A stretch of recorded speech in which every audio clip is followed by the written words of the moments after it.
Death row, the final stop before execution, a place where society's most notorious criminals await their fate. But what happens when the executioner's hand is stayed? When the condemned find a way out? The path from death row to freedom, or at least continued life, is extraordinarily rare. Of the thousands sentenced to death in America, only a handful ever escape their fate. Some through legal vindication, others through daring prison breaks, and a few through the mercy of governors or presidents. In this video, we will look into the shocking stories of 10 infamous criminals who cheated death. From innocent men who spent decades behind bars for crimes they didn't commit, to calculating killers who orchestrated brazen escapes, these cases will leave you questioning everything you thought you knew about our justice system. What would you do if you were counting down the days to your own execution? How far would you go to prove your innocence, or to escape punishment? As we explore these remarkable cases, I want you to put yourself in their shoes for just a moment. Before we begin this journey through the darkest corners of our criminal justice system, take a second to hit that like button and subscribe to Criminal Tapes. Your support helps us continue bringing you these in-depth true crime stories, and I'd love to hear your thoughts in the comments below. What state or country are you watching from today? Now let's meet the individuals who, against all odds, escaped their date with the executioner. Case 1. Clifford Williams, Jr. In Florida, 1996, Clifford Williams, Jr. and his nephew Nathan Myers were enjoying a party when gunshots rang out in a nearby apartment. A woman named Jeanette Williams, no relation to Clifford, lay dead, and her girlfriend was wounded but alive. The surviving victim pointed the finger at Clifford and Nathan, claiming they had burst into the apartment and opened fire. Despite having over 40 witnesses who could place them at the party when the shooting occurred, both men were convicted. Clifford Williams received the death penalty. What makes this case particularly disturbing is how flimsy the evidence was from the start. The physical evidence actually contradicted the prosecution's theory. Bullet holes showed the shots came from outside the apartment, not from inside as the prosecution claimed. The surviving victim's testimony was inconsistent, and no murder weapon was ever found. Yet Clifford Williams sat on death row, watching as the years turned into decades. His appeals were denied time and again. By the time the 1980s rolled around, Williams had been moved off death row due to a Supreme Court ruling, but he remained imprisoned for a crime he didn't commit. It wasn't until 2018 that the newly created Conviction Integrity Unit in Jacksonville reviewed his case. They found overwhelming evidence of his innocence, including a confession from another man who admitted to the shooting. In 2019, after 42 years behind bars, 4 of them on death row, Clifford Williams walked free. At 76 years old, he had spent more than half his life in prison for a murder he didn't commit. What's truly remarkable about Williams is his attitude. When asked about his wrongful conviction, he simply said, "I'm not bitter for what happened to me because I've got God." Think about that for a moment. 4 decades stolen, and yet he found forgiveness. Could you do the same? Let me know in the comments below. Cases like Clifford Williams's are why we created this channel, to shine a light on the darkest corners of our justice system. If you're finding this story as compelling as I do, please hit that like button and subscribe. It really helps the channel reach more people who care about these important stories. Have you ever heard of a case like this in your area? Drop a comment below. I read every single one. Case 2. Charles Ray Finch, Wilson, North Carolina. The year was 1976, and a gas station attendant named Richard Holloman was brutally murdered during a robbery. Police quickly focused on Charles Ray Finch as their prime suspect. The case against Finch hinged primarily on eyewitness testimony, specifically a witness who claimed to have seen Finch at the scene. This witness's identification came after police conducted a deeply flawed lineup, where Finch was the only person wearing a 3/4 length coat, similar to what the killer reportedly wore. Despite maintaining his innocence and having an alibi, Finch was convicted and sentenced to death. His fate seemed sealed, but here's where this case takes a turn.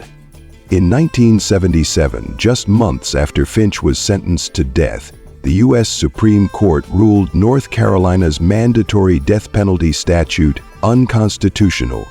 Finch's sentence was automatically converted to life in prison, a stroke of legal luck that ultimately gave him the time needed to prove his innocence. For decades, Finch filed appeal after appeal, all denied. It wasn't until the Duke Law Innocence Project took interest in his case in 2001 that things began to change. Their investigation revealed shocking problems with the original case. The eyewitness identification was proven to be unreliable and potentially coerced. The medical examiner changed his testimony about the murder weapon, and perhaps most damning, evidence that could have exonerated Finch had been withheld from the defense. In 2019, after 43 years of wrongful imprisonment, a federal court finally acknowledged these fatal flaws in the case. Charles Ray Finch, now an elderly man at 81 years old, walked free. When asked what kept him going all those years, Finch simply said, "I had faith in my own innocence." Imagine spending your entire adult life behind bars for something you didn't do, watching as appeal after appeal was denied, seeing your youth slip away, then middle age, then entering your senior years still fighting to prove what you knew all along, that you were innocent. Case 3. Christopher Williams, Philadelphia, 1989. 6 men were murdered in what became known as the Lex Street Massacre. It was one of the deadliest mass shootings in the city's history, and police were under immense pressure to solve the case. Christopher Williams and 3 other men were arrested and charged with the murders. The prosecution's case relied heavily on a single witness who claimed to have seen Williams at the scene. Despite maintaining his innocence, Williams was convicted and sentenced to death. What makes this case particularly disturbing is that while Williams sat on death row, the real killers continued to walk free. In fact, they committed another murder, which finally led investigators to question the original conviction. It turned out that the prosecution's star witness had completely fabricated his testimony under pressure from detectives. There was no physical evidence linking Williams to the crime scene. The case against him had been built entirely on lies. After 18 years in prison, including time on death row, Christopher Williams was finally exonerated in 2019. The city of Philadelphia later settled a civil rights lawsuit with Williams for $10 million, acknowledging the grave injustice he had suffered. Upon his release, Williams faced the challenge of rebuilding a life that had been put on hold for nearly 2 decades. He had missed watching his children grow up. Technology had advanced beyond recognition. The world had moved on without him. "They can't give me back the time," Williams said after his release. "But I'm not bitter. I'm blessed." What's particularly troubling about Williams' case is how close he came to execution for a crime he had nothing to do with. Had the real killers not committed another murder, Williams might have been put to death, his innocence never discovered. Now let's shift gears and look at some cases where criminals actually escaped from death row through more unconventional means. Case 4. Martin Gurul. Texas has executed more prisoners than any other state in America. Its death row is notoriously secure. Yet, on Thanksgiving night in 1998, Martin Edward Gurul did the impossible. He escaped. Gurul was on death row for the 1992 murder of a restaurant owner during a robbery. Unlike our previous cases, there was no question about his guilt. He was awaiting execution when he orchestrated one of the most daring prison breaks in Texas history. On that Thanksgiving night, Gurul and 6 other death row inmates crawled under a recreation yard fence, scaled a roof, and jumped over the prison's perimeter fence, all while avoiding guard towers and razor wire. The other 6 inmates were caught immediately, but Gurul vanished into the night. What followed was one of the largest manhunts in Texas history. Hundreds of officers, bloodhounds, and helicopters scoured the area around the prison.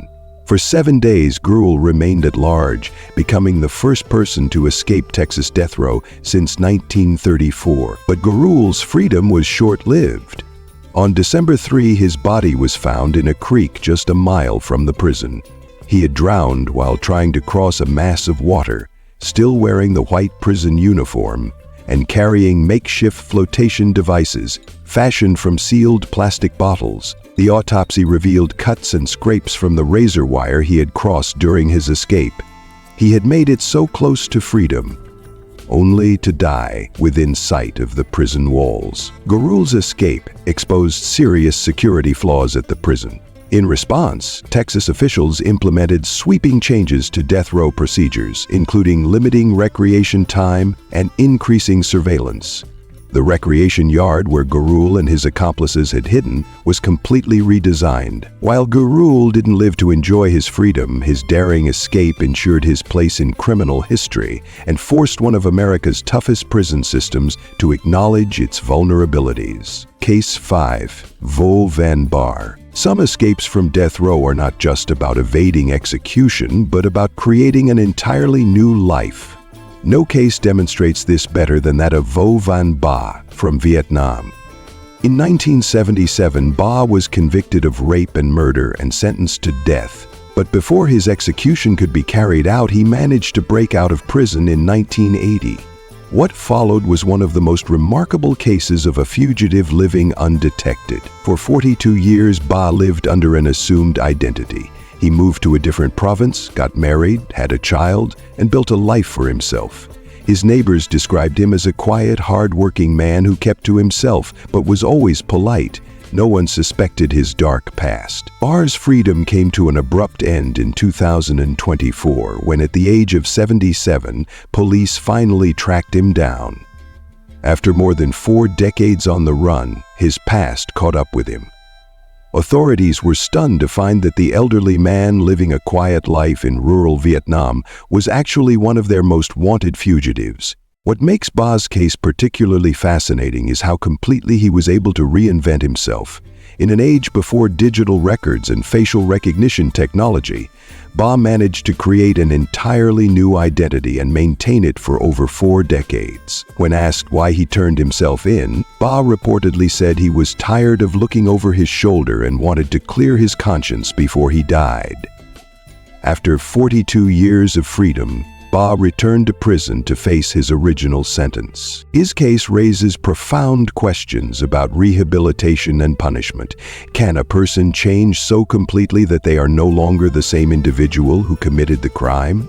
After living as a law-abiding citizen for over 4 decades, does the original sentence still serve justice? Case 6. Sharon Kin. Not all who escape death row are men. Sharon Kin, nicknamed La Pistolera, the gunfighter, remains one of the most enigmatic fugitives in criminal history. Kin's story begins in the United States, where she was suspected of murdering her husband, James Kin, in 1960.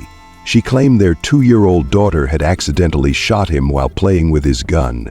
Remarkably, she was acquitted of this charge. Shortly after, Kin was charged with the murder of Patricia Jones, the wife of her lover. While awaiting trial for this second murder, she was released on bail and promptly fled to Mexico with another man. There, she shot and killed Francisco Paredes Ordóñez in a hotel room after he allegedly made unwanted advances. Mexican authorities arrested Kin and she was convicted of Ordóñez's murder and sentenced to 10 years in prison. While this wasn't technically a death sentence, what makes Kin's case relevant to our discussion is what happened next. On December 7, 1969, Kin disappeared from her Mexican prison cell. Despite extensive searches and an international manhunt, she was never recaptured. She remains one of America's longest-standing fugitives. What happened to Sharon Kin? Theories abound. Some believe she used her charm to convince guards to help her escape. Others think she may have been killed shortly after her escape. The most intriguing possibility is that she created a new identity and has been living undetected for over 50 years. If still alive, Kin would be in her 80s today. Her case remains open and she is still wanted by both American and Mexican authorities. The mystery of her whereabouts has fascinated true crime enthusiasts for decades. Kin's story demonstrates how some criminals manage to escape justice, not through legal means or even prison breaks, but by simply vanishing and potentially creating new lives for themselves. Case 7. James Earl Ray. Few names are as infamous in American history as James Earl Ray, the man who assassinated civil rights leader Dr. Martin Luther King Jr. in 1968. What many don't know is that Ray was a master escape artist who twice managed to break out of maximum security prisons. Ray's criminal career began long before the King assassination. In 1967, while serving a 20-year sentence for armed robbery in the Missouri State Penitentiary, Ray made his first escape. He hid in a bread delivery truck leaving the prison bakery, a daring move that succeeded despite the high security. It was during this period of freedom that Ray assassinated Dr. King in Memphis, Tennessee on April 4, 1968. After an international manhunt, Ray was captured in London 2 months later. Ray pleaded guilty to King's murder and was sentenced to 99 years in prison, avoiding a potential death sentence. However, he later recanted his confession, claiming he was part of a larger conspiracy. But Ray wasn't done trying to escape. On June 10, 1977, he and 6 other inmates broke out of Brushy Mountain State Penitentiary in Tennessee. They used a makeshift ladder to scale the prison wall during a recreation period. The other inmates were quickly recaptured, but Ray remained at large for 54 hours before being found in the dense woods surrounding the prison. This second escape added another year to Ray's sentence. He spent the rest of his life in prison, dying in 1998 from complications related to hepatitis C. Ray's escapes demonstrate the determination of some criminals to avoid punishment at all costs. Despite being one of the most notorious prisoners in America, under constant surveillance, he still managed to orchestrate 2 prison breaks. What's particularly interesting about Ray's case is how his escapes intersected with one of the most significant events in American history. Had he not escaped from the Missouri prison in 1967, Dr. King might not have been assassinated in 1968. Case 8. Ted Bundy. The name alone sends chills down the spine of anyone familiar with true crime. One of America's most notorious serial killers, Bundy confessed to murdering at least 30 young women and girls across multiple states in the 1970s.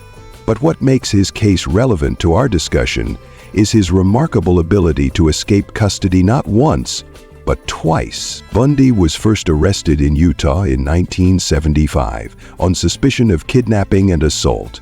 While awaiting trial, he was linked to homicides in Colorado and extradited to face murder charges there.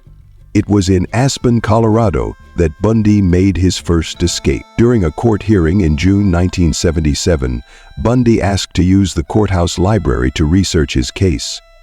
Left alone and unshackled, he jumped from a second-story window and disappeared into the mountains surrounding Aspen. A massive manhunt ensued, but Bundy managed to evade capture for 6 days before being recaptured.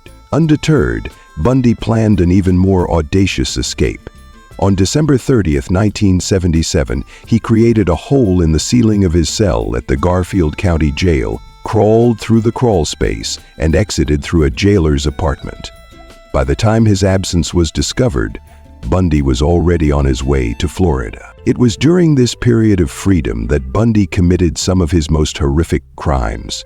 He attacked 4 women at the Chi Omega sorority house at Florida State University, killing 2. He then abducted and murdered 12-year-old Kimberly Leach. Bundy was finally recaptured in February 1978 after a routine traffic stop. This time there would be no escape. He was convicted of the Florida murders and sentenced to death. After numerous appeals, Bundy was executed in the electric chair on January 24, 1989. Bundy's escapes highlight how even the most dangerous criminals can exploit security weaknesses. His intelligence and charm allowed him to manipulate the system and gain opportunities that most prisoners would never receive. Case 9. Gonzalo Lopez. Our next case is much more recent and demonstrates that prison escapes remain a reality even in our modern, high-security era. Gonzalo Lopez was a convicted murderer serving 2 life sentences for killing a man with a pickaxe and attempting to shoot a sheriff's deputy in 2004. On May 12, 2022, Lopez was being transported from the Hughes unit in Gatesville to a medical appointment in Huntsville, Texas. What happened next shocked the Texas prison system to its core. During the transport, Lopez managed to free himself from his restraints, cut through a metal barrier in the prison bus, and attacked the driver. In the ensuing struggle, Lopez briefly gained control of the driver's handgun, though he was unable to remove it from its holster. The bus crashed, and Lopez fled into the woods near Centerville, Texas. What followed was one of the largest manhunts in recent Texas history. More than 300 law enforcement officers, including horse and dog teams, searched the rural area for any sign of Lopez. Despite their efforts, he managed to evade capture for 3 weeks. Tragically, during his time on the run, Lopez broke into a vacation home and murdered a grandfather and his 4 grandsons. He stole their truck and firearms before finally being spotted by police near San Antonio on June 2, 2022. When officers attempted to stop the stolen vehicle, Lopez crashed and emerged with stolen weapons. In the ensuing shootout, Lopez was killed. The Lopez escape and subsequent murders led to a comprehensive review of Texas prison transport procedures. Multiple officers were disciplined, and new protocols were implemented to prevent similar escapes in the future. What makes Lopez's case particularly disturbing is how a single security lapse led to 5 innocent deaths. It serves as a stark reminder of the potential consequences when dangerous criminals manage to escape custody.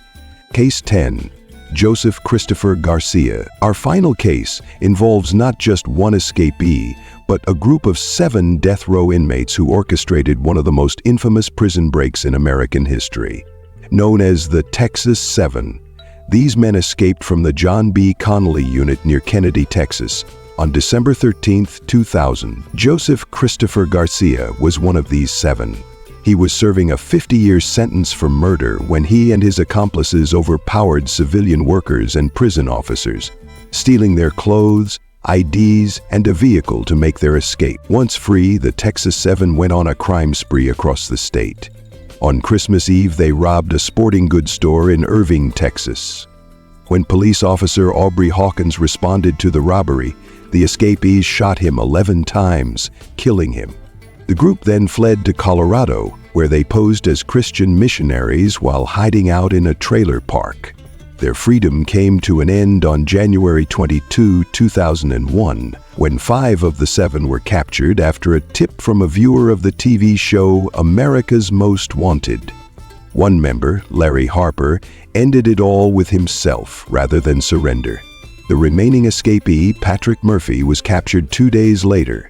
All 6 surviving members of the Texas 7 were sentenced to death for the murder of Officer Hawkins. Garcia was executed by lethal injection on December 4, 2018, maintaining until the end that he had not fired the shots that killed Hawkins. What makes the Texas 7 case unique is the level of planning and coordination involved. Unlike many prison breaks that are opportunistic, this escape was meticulously planned over months. The men had studied the prison routines and identified vulnerabilities they could exploit. The case also highlights how escaped prisoners often commit additional crimes while on the run, sometimes far more serious than their original offenses. The murder of Officer Hawkins ensured that all the escapees would face the death penalty, regardless of their original sentences. As we've seen through these 10 remarkable cases, the path from death row is rarely straight and never easy. Some, like Clifford Williams and Charles Ray Finch, found freedom through legal vindication after decades of wrongful imprisonment. Others, like Martin Gurall and Ted Bundy, chose to take matters into their own hands, organizing daring escapes that captured the public's imagination. What strikes me most about these stories is how they reveal the complexities of our justice system. For every innocent person wrongfully sentenced to death, there are dangerous criminals who will stop at nothing to escape punishment, often with tragic consequences. If you've made it this far, I want to sincerely thank you for joining me on this journey through these fascinating cases. Your support means everything to this channel. If you enjoyed this video, please hit that like button and subscribe for more in-depth true crime content. I'm also curious which of these cases surprised you the most. Was it the innocent men who spent decades behind bars, the daring escapes, or perhaps the fugitives who managed to create entirely new lives while on the run? Let me know in the comments below. Until next time, this is Criminal Tapes True Crime, reminding you that sometimes the most fascinating stories are the ones that almost ended, but somehow didn't.